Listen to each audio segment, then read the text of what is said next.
welcome to today's Community Cast. My name is Matt Morgan. I'm the pastor at Community Brookside, a new church plant in Tulsa, Oklahoma. We are so blessed by your presence, and we hope that today's content will bring you joy.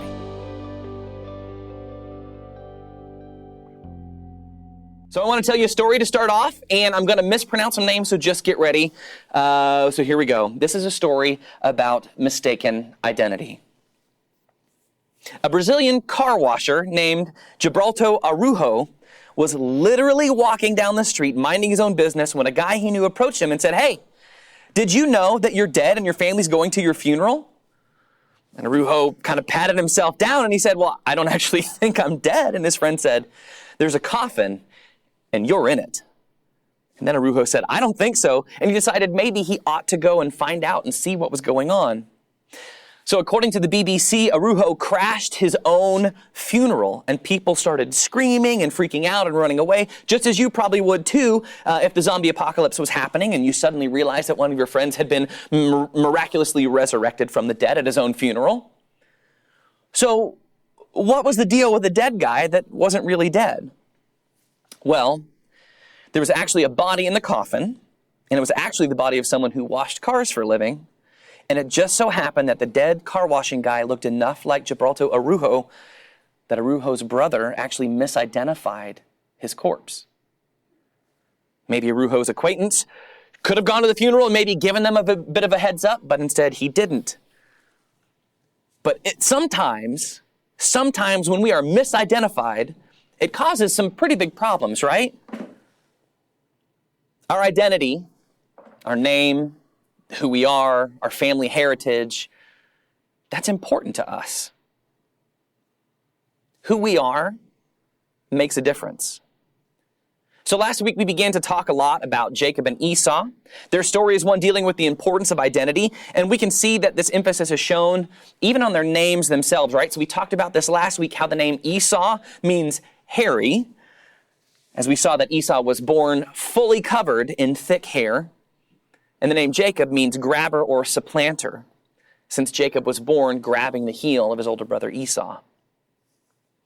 So as the story of Jacob and Esau continues, we saw how Jacob purchased Esau's birthright from him with a bowl of soup.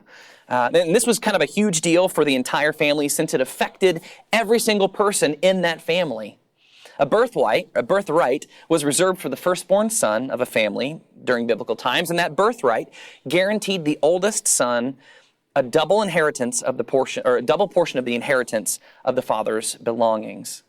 He would also be the religious ruler of the family. He would help lead people in their relationship with God, and he would also be the judge in that family. So if there were any family disputes, the father, or that young boy who grows up to be the head of the household, he gets to make decisions for any arguments that might arise. So now Jacob, instead of Esau, was going to be that son who inherited that birthright. And so that gave him an actual larger portion of the family's inheritance. It gave him the ability to be the priest for the family. And it also meant that he got to make important decisions that affected everyone down the line. Jacob had effectively supplanted the authority that should have been given to Esau for a bribe of hot soup, right? Last week, we also got to see that Jacob not only underhandedly bought Esau's birthright for a bowl of soup, but Jacob also tricked his father Isaac into giving him the blessing that should have gone to Esau instead. So the blessing is just kind of this beautiful religious moment where a father, before he dies, usually on his deathbed, would pray for God's blessing over the oldest son, that his land and his territory would increase and that God would always be with him. This was an expected moment that the father of every family would have extended to the oldest son so that God would guide their decision-making and increase the family's prosperity. But in the second devious act of Jacob, along with his mother Rebekah, we see that Jacob used his cunning and a little bit of his mom's help to cover himself with goat fur so that he could make for his blind father feel like he was his older brother Esau. Jacob then cooked a delicious meal for his father. He dresses himself in Esau's clothes so that he could smell like Esau, because they didn't have, great laundry detergent back then. And then he presents himself to Isaac as Esau. And Isaac, not being able to see, feels Jacob's goat-skin covered fur, and he smells Esau's clothes on Jacob. he proceeds to pray the blessing over Jacob instead of Esau. We then got to see that in the second act of trickery, Esau got so mad that in this moment, he vowed that once his father Isaac had passed away, that he was going to find his brother and murder him. We ended last week with Jacob fleeing for his life, and he goes to a place that's not too terribly far away, but just far enough away to escape Esau's anger and his wrath. And he lives with his uncle, where his uncle gives him his 2 daughters to marry. Trickily, Leah first, and we got to see last week that the Bible does not give Leah any sort of grace and says that she's basically a weak-eyed cow, which means she is an ugly woman, sadly. But the Bible tells us that Rachel was beautiful and had a great figure, and her name means ewe, or like a beautiful white sheep. Rachel was depicted as beautiful, while Rachel was depicted as not so attractive, and Jacob got tricked into marrying both of them. Jacob, in the last moments that we read together last week, kind of reaped a bit of what he had sown. He was tricked in a very amusing way, and that trickery began last week, a change in Jacob that we get to explore a little bit more this week. So if we pick up where we left off last week, we get to see Jacob starting his family with his 2 wives. So let's read about Jacob and his children together. You can follow along on your screen. So let's read what the Word has for us today. This starts in Genesis chapter 29, verses 31, and we'll move on to 30, verse 22. Here's what it says. When the Lord saw that Leah was not loved, he enabled her to conceive, but Rachel remained childless. Leah became pregnant and gave birth to a son. She named him Reuben, for she said, "It is because the Lord has seen my misery. Surely my husband will love me now."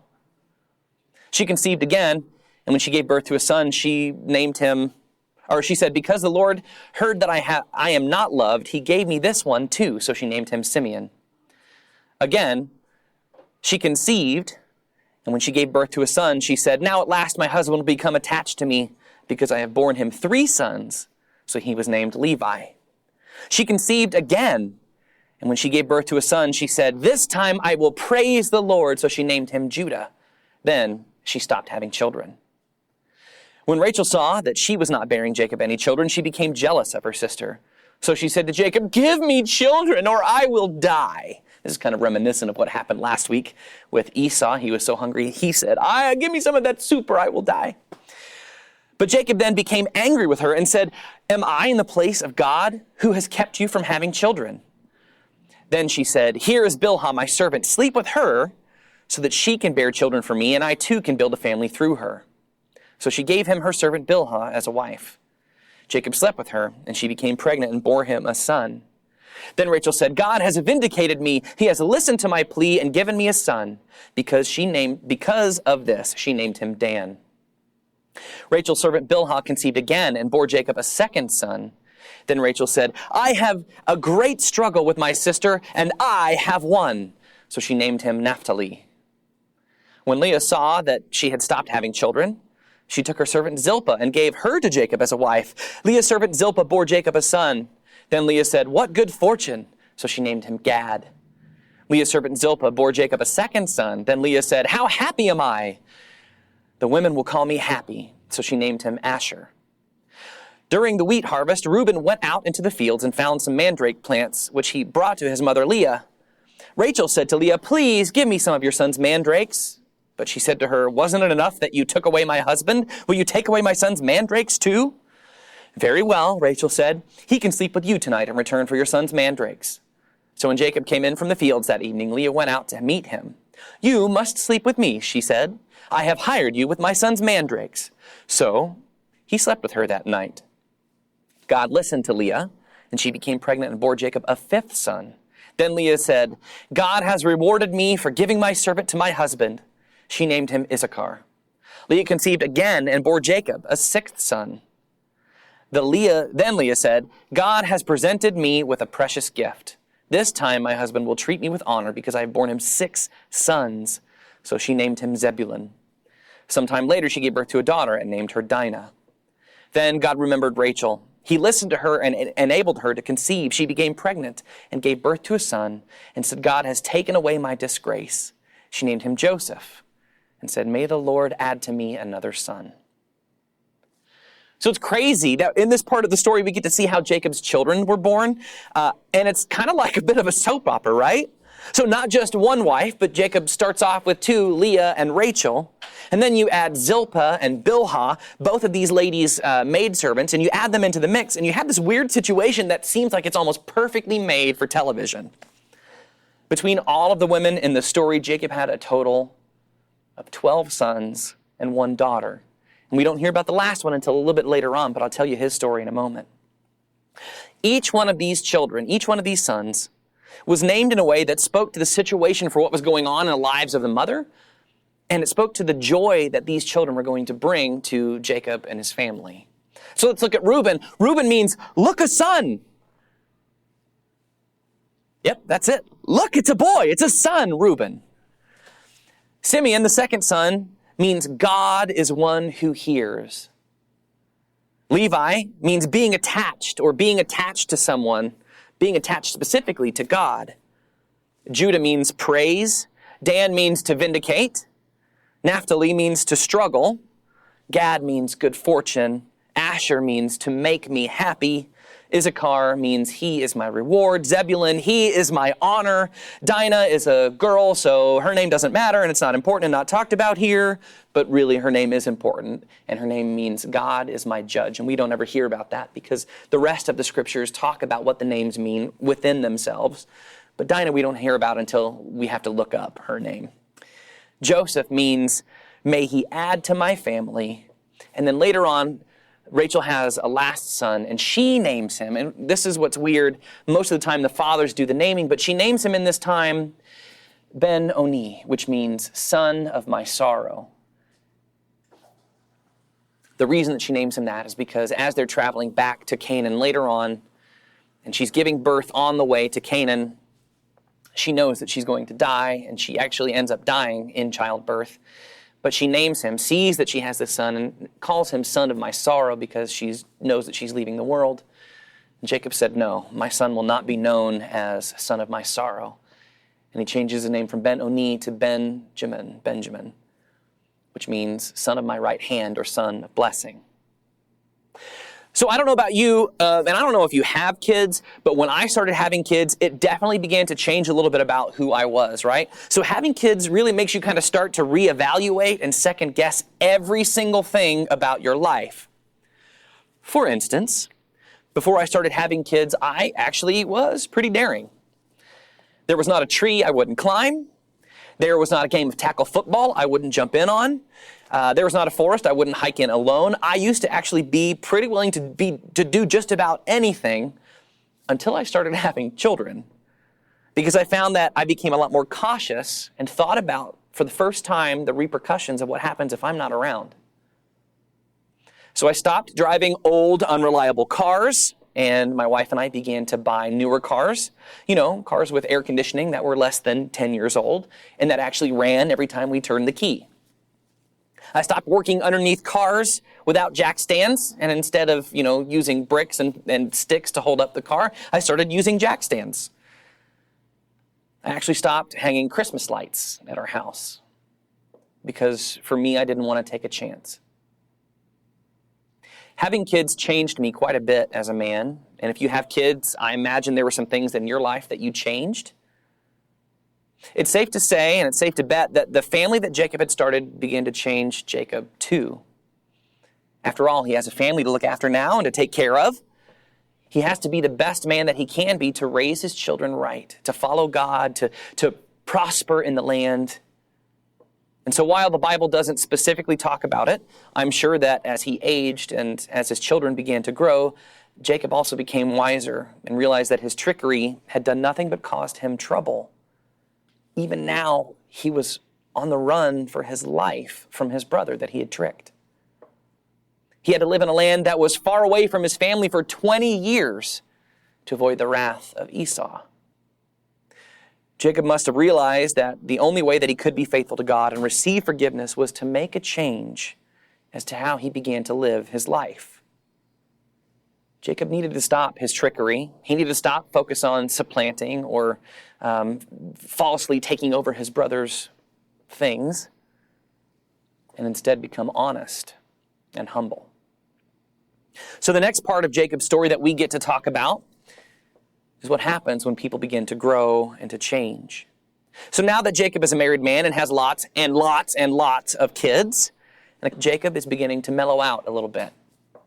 At this point in his life, he wants to leave his uncle's home and he wants to go back to his homeland. He wants to go back and be where his mother is. He wants to go back and see what's going on with his brother. He wants to go back into what he used to know. So let's pick up on the story as Jacob begins to make the changes necessary to make his way back to his home. Let me set the stage. So after a little bit more drama, Jacob packs up his wives and his children and all of his stuff. And he makes a caravan back to the land of Canaan where he was from.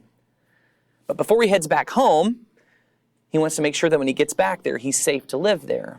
And so he sends a messenger to find his brother Esau. And here's where we pick up today in Genesis chapter 32. You can follow along verses 3 through 30. It's a lot to read, but it'll be on your screen. Let's read this today. It says, Jacob sent messengers ahead of him to his brother Esau in the land of Seir, the country of Edom. He instructed them, "This is what you are to say to my lord Esau. Your servant Jacob says, I have been staying with Laban and have remained there until now. I have cattle and donkeys, sheep and goats, male and female servants. Now I am sending this message to my lord that I may find favor in your eyes." When the messengers returned to Jacob, they said, "We went to your brother Esau, and now he is coming to meet you, and 400 men are with him." In great fear and distress, Jacob divided the people who were with him into 2 different groups, and the flocks and the herds and the camels as well. He thought, if Esau comes and attacks one group, the group that is left may escape. Then Jacob prayed, "O God, my father, O God of my father Abraham, God of my father Isaac, Lord, you who said to me, 'Go back to your country and your relatives, and I will make you prosper,' I am unworthy of all the kindness and faithfulness you have shown your servant. I had only my staff when I crossed this Jordan, but now I have become 2 camps. Save me, I pray, from the hand of my brother Esau. For I am afraid that he will come and attack me, and also the mothers with their children. But you have said, I will surely make you prosper and will make your descendants like the sand of the sea, which cannot be counted." He spent the night there. From what he had with him, he selected a gift for his brother Esau, 200 female goats and 20 male goats, 200 ewes and 20 rams, 30 female camels with their young, 40 cows and 10 bulls, and 20 female donkeys and 10 male donkeys. He put them in the care of his servants, each herd by itself, and said to his servants, "Go ahead of me and keep some space between the herds." He instructed the one in the lead, "When my brother Esau meets you and asks, 'Who do you belong to and where are you going? And who owns all these animals in front of you?' Then you are to say, 'They belong to your servant Jacob. They are a gift sent to my lord Esau, and he is coming behind us.'" He also instructed the second and the third, and all the others who followed the herds, "You are to say the same thing to Esau when you come to meet him. And be sure to say, 'Your servant Jacob is coming behind us.' For he thought, I will pacify him with these gifts I am sending on ahead. Later, when I see him, perhaps he will receive me." So Jacob's gifts went on ahead of him, but he himself spent the night in the camp.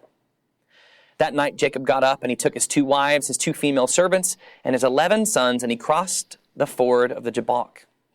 After he had sent them across the stream, he sent over all his possessions. So Jacob was left alone, and a man wrestled with him till daybreak.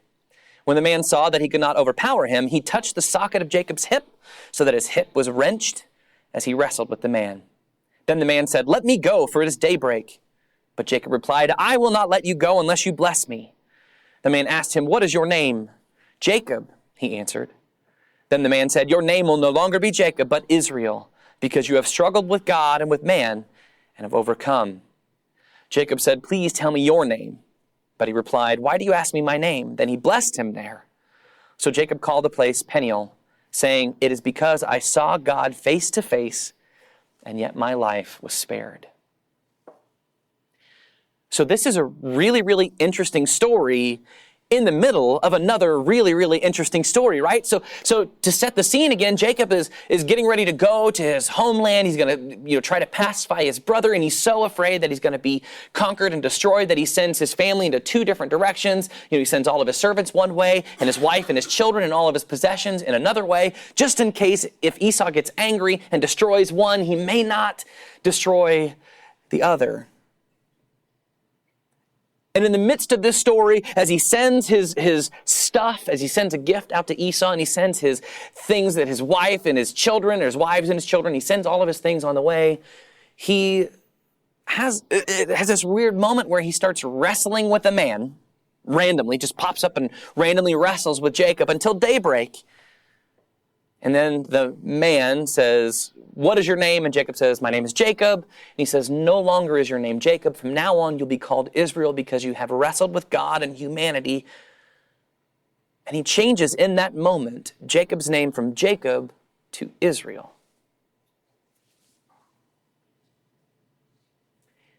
The scripture tells us that this man, the scripture implies really that this man is not a man. This man is an angel of the Lord or an emissary of God.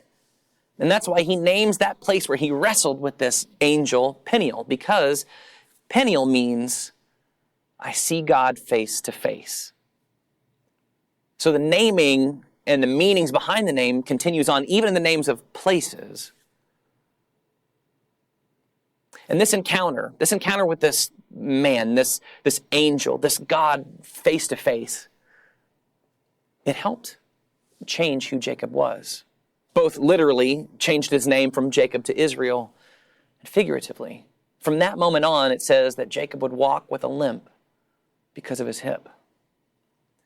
Jacob would no longer be known as Jacob, but instead he would come to be known as Israel. And commentators differ on what the name Israel actually means, what the literal interpretation should be. The text of Genesis etymologizes the name with the root sarah, to rule or contend, to have power over or prevail over. But modern suggestions read the El as the subject for the translation of El, or God rules, God judges, God struggles, or it may even mean God struggles with or fights and struggles with God. So it's kind of interesting. If you do the etymology of these names, you might come up with a name that could mean either he who struggles with God, or it could mean the man that God rules over. So depending on the translation, his name either means someone who struggles with the authority of God, or someone who's completely under the rule of God. And I kind of like that one better. But the only way that you could determine whether Israel was really changed, if he really lived under the rule of God, was by examining his life. And the beautiful part of this story is that from this moment on, Israel puts his old ways behind him, and he makes himself God's loyal subject. I mean, of course, he's clearly not perfect. Everybody makes mistakes. But from this moment on, Jacob's identity shifts to Israel, and his whole person is changed. And he finally becomes the man that God intended him to be. And then Israel meets his brother. So can you imagine, after 20 years of not seeing your brother, you're getting ready to go back into the land, and you're getting ready to confront him, and 400 men for the very first time in 2 decades. Can you imagine what anxiety he would have felt, the fear that might have been rushing through his body, the adrenaline, like that feeling? I couldn't imagine it. But as he's getting ready to meet his brother and see him face to face, I'm sure Israel was dealing with a lot of fear. We get to read this story in Genesis chapter 33, verses 1 through 12. It says this: Jacob looked up, and there was Esau, coming with his 400 men. So he divided the children among Leah, Rachel, and the 2 female servants. He put the female servants and their children in front, Leah and her children next, and Rachel and Joseph in the rear. He himself went on ahead, and he bowed down to the ground 7 times as he approached his brother.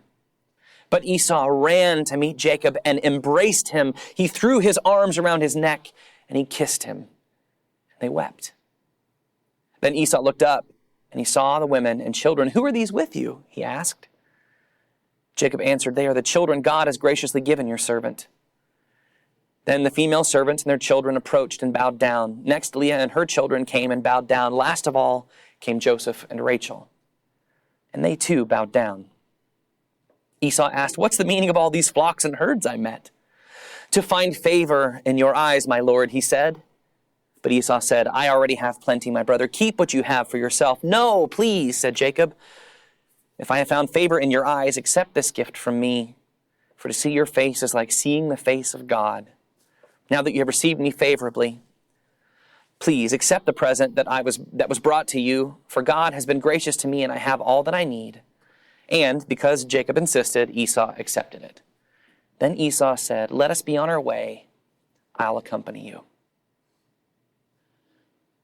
So this great, incredible story about a man named Jacob shifts with not just a story of identity change, not just a story of a young boy who is tricky and supplants his older brother, and he grows up and he changes who he is, and God changes his whole identity, his name and all.